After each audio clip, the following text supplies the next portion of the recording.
Hi guys, welcome back to my channel. Alam nyo ba?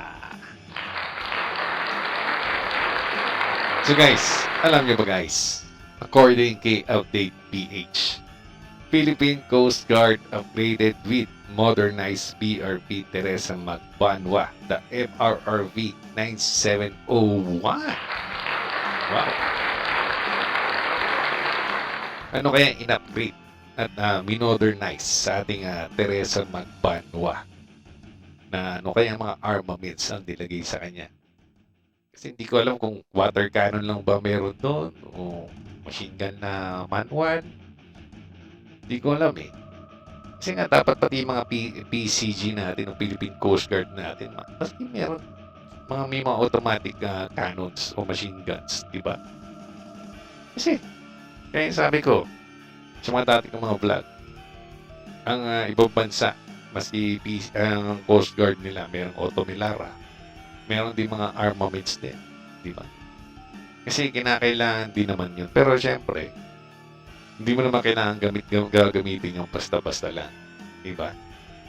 Kasi ang Coast Guard talaga kasi nasa first line na niyan eh.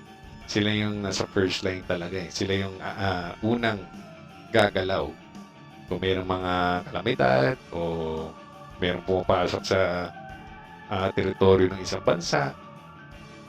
Diba? Sila yung unang gagalaw ating Coast Guard. Kasi sila yung tagabantay ng coastline ng mga bansa. Diba? Kaya kailangan din talaga na may din sila, equip din sila ng mga armaments sa kanilang mga barko. Hindi lang mga puro water cannons lang. Diba? Kaya magandang balita to guys na in-upgrade yung ating Teresa Magbanwa. Meron pa tayo isang 97 meters na barko din ng Coast Guard. Nakalimutan ko lang yung pangalan guys eh. Update nyo lang. Lagay nyo sa comment section down below. Kung ano nga ba yung isang pangalan ng ating kaparehas ng Teresa Magbanwa. Sana yun din lagyan din ng upgrade and modernize armaments or equipment sa barko. Pati yung mga natin, yung mga 44 meters natin mga barko. Lahat naman kasi ng ating usually lahat ng karamihan sa ating mga Coast Guard is galing sa Japan. So, sana lagyan din nila yun, mga ships na yun, mga 44 meters ng mga kahit automatic machine guns man lang. Diba? Hindi mo naman kailangan gagamitin yun. In case of emergency lang. Kasi nga, nabubuli tayo dahil walang ka-armaments ang ating mga barko, lalo sa ating Coast Guard. Diba? Ang binabangga natin, meron silang Otto Milara, meron mga machine guns, o ano man, di ba? Kaya lakas loob nila eh. Kaya yun ang banggay nila, meron tayong mga ganyan kagamitan. Subukan lang din nila, di ba? Kasi nakikita nila na walang armas ang mga barko natin. Kung makita na lang meron yan, magdadalawang isip yung mga yan, di ba? Di ba? Yan, ito na guys, panoorin na.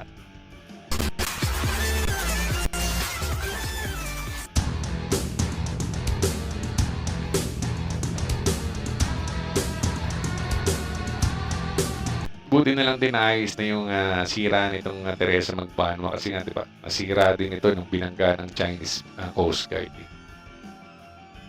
At least, di ba? Naayos na, in-upgrade pa. Yun ang maganda. The Philippine Coast Guard, PCG, has once again showcased its dedication and resilience with the triumphant return of the BRP Teresa Magbanua, MRRV 9701, to active duty. Following several months of meticulous repairs and maintenance, the ship is now ready to take on the critical tasks of maritime patrol, disaster response, and defending the nation's sovereign waters.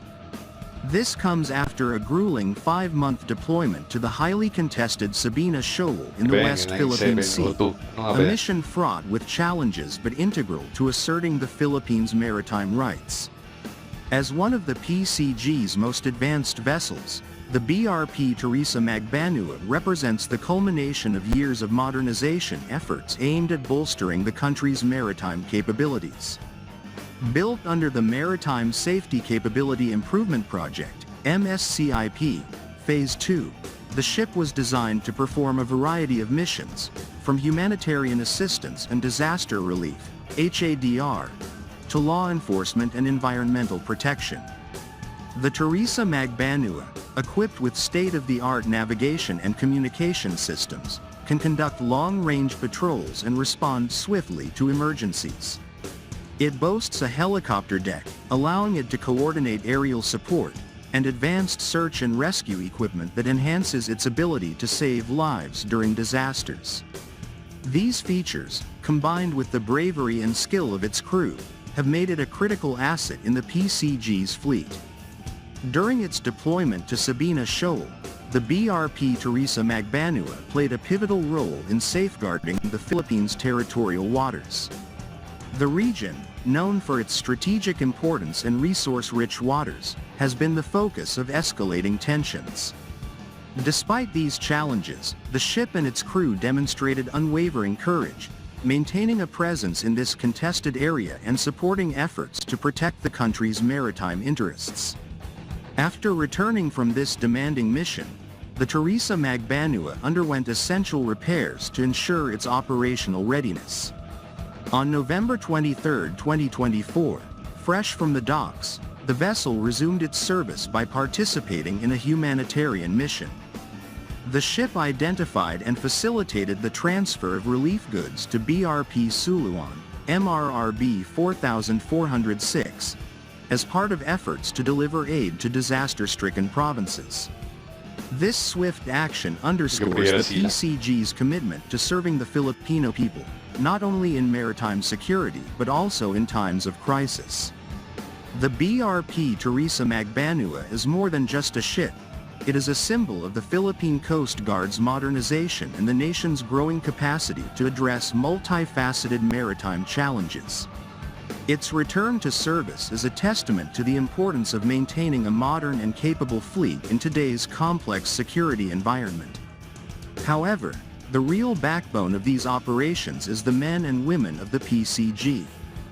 The crew of the Teresa Magbanua, along with other dedicated personnel, consistently prove that it takes more than advanced technology to achieve success.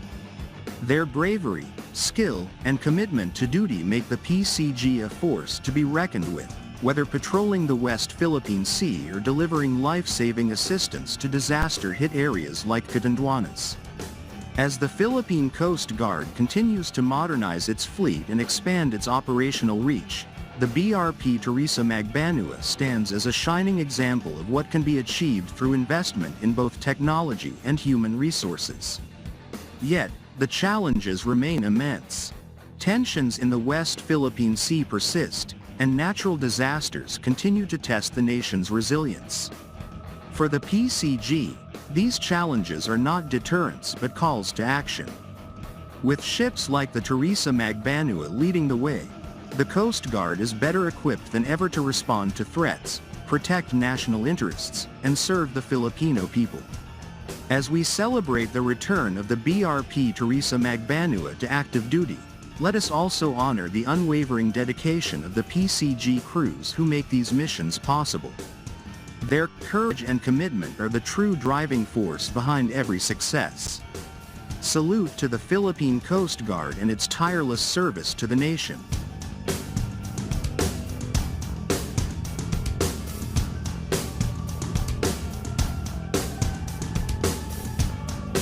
Teka.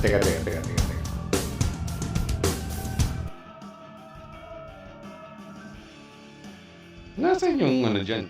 Upgrade with modernize. Hinabagit ba?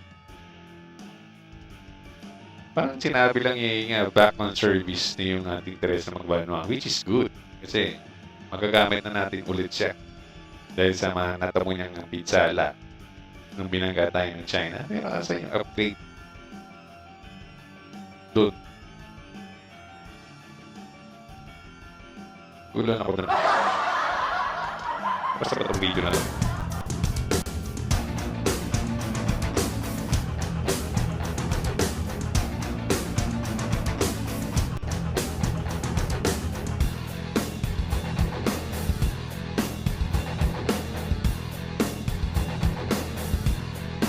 Pinakita lang kanina si Tugade, yun nga. Dati pa yun. Parang pa ni Pres Digong yan. Yung mayroong machine guns. Matagal na yun. Ano yung upgrade doon? May narinig ba kayo mga idolo? Comment nyo nga kung saan. Nabingin ba?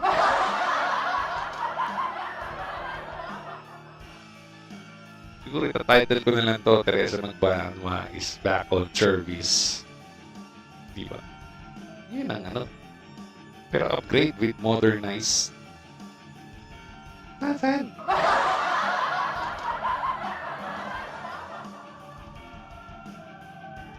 Tayo dun tayo dun sa magandang description pero parang pero okay na rin yun. At least meron tayong nire-react na video ngayon. Ibayin na lang natin yung title ng ating vlog ngayong araw na to. At nagpapasalamat pa rin tayo kay Update PH sa kanyang video. So guys, huwag niyo pong kalimutan mag-subscribe po sa kanya. At least magandang balita pa rin. Ating Teresa Magbanwa, maayos na. At gumagalaw na ulit sa humanitarian mission nito. Sa mga nasalanta ng bagyo. Nakatulong ulit siya. At sana sa Sabina Shoal, makabalik siya doon. Kasi kailangan natin ng malaking barko na magbantay doon sa Sabina Shoal. Sana makabalik sila doon. At yun, so huwag niyo makalimutan mag-subscribe kay Update PH, mga idolo. Lalagay ko sa description down below ang full video na to, pati po kanyang YouTube channel. At syempre guys, huwag niyo rin pong kalimutan na mag-subscribe din po sa akin. Hit niyo po yung notification bell at i-like po ang video na to. At huwag niyo rin pong kalimutan na i-follow din po ako sa aking Facebook page na Alam Nyo Ba? So guys, dito na po tayo nagtatapos. Maraming salamat po sa lahat. Ingat po tayo lagi and God bless us all. Bye-bye.